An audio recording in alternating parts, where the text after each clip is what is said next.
राजस्थान में 113 नगरीय निकायों के चुनाव को लेकर सियासी हलचल तेज हो गई है। सुप्रीम कोर्ट में चुनाव टालने की याचिका दायर करने की खबरों के बीच राज्य सरकार ने स्थिति साफ कर दी है।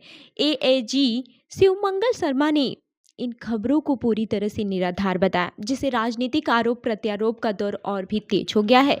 राजस्थान में नगरीय निकाय चुनाव को लेकर फैले अफवाहों पर अब सरकार की ओर से आधिकारिक प्रतिक्रिया सामने आ गई है। राज्य सरकार के अतिरिक्त महाधिवक्ता शिवमंगल शर्मा ने स्पष्ट किया है कि सरकार ने 113 नगरीय निकायों के चुनाव टालने के लिए सुप्रीम कोर्ट में कोई याचिका दायर नहीं की है। उन्होंने कहा कि इस तरह की खबरें पूरी तरह से तथ्यहीन और भ्रामक है। दरअसल हाल ही में सोशल मीडिया और कुछ मीडिया प्लेटफॉर्म्स पर यह दावा किया गया था कि राजस्थान सरकार ने हाई कोर्ट के आदेश के बाद चुनाव टालने के लिए सुप्रीम कोर्ट का रुख किया है। इस मुद्दे को लेकर विधानसभा में चर्चा तेज हो गई थी और कांग्रेस नेताओं ने सरकार को घेरने की कोशिश की थी।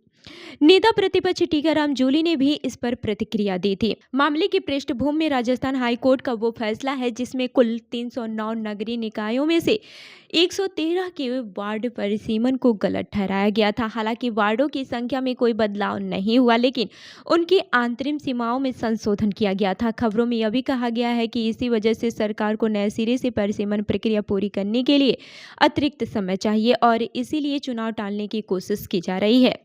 एएजी ने इन अटकलों को खारिज करते हुए कहा कि सरकार चुनाव समय पर कराने के लिए प्रतिबद्ध है। गौरतलब है कि 14 नवंबर को हाईकोर्ट ने करीब 439 याचिकाओं पर सुनवाई के बाद राज्य सरकार को 15 अप्रैल तक पंचायत और नगरीय निकाय चुनाव कराने का निर्देश दिया था। इसके साथ ही 31 दिसंबर तक परिसीमन पूरा करने को कहा गया था। बाद में ये मामला सुप्रीम कोर्ट पहुंचा, जहां शीर्ष अदालत ने भी 15 अप्रैल तक चुनाव कराने का निर्देश बरकरार रखा। हालांकि राज्य निर्वाचन आयोग द्वारा जारी कार्यक्रम के अनुसार मतदाता सूची का अंतिम प्रकाशन 22 अप्रैल को होना है।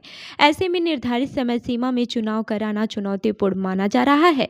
अब सबकी नजर इस बात पर है कि प्रशासन और चुनाव आयोग तय डेडलाइन के भीतर चुनाव प्रक्रिया को कैसे पूरा करते हैं। तो इस खबर पर आपकी क्या राय है, हमें कमेंट करके जरूर बताएं और ऐसी ही अन्य खबरों के लिए हमारी वेबसाइट www.prpnewsindia.com पर विजिट करें। धन्यवाद।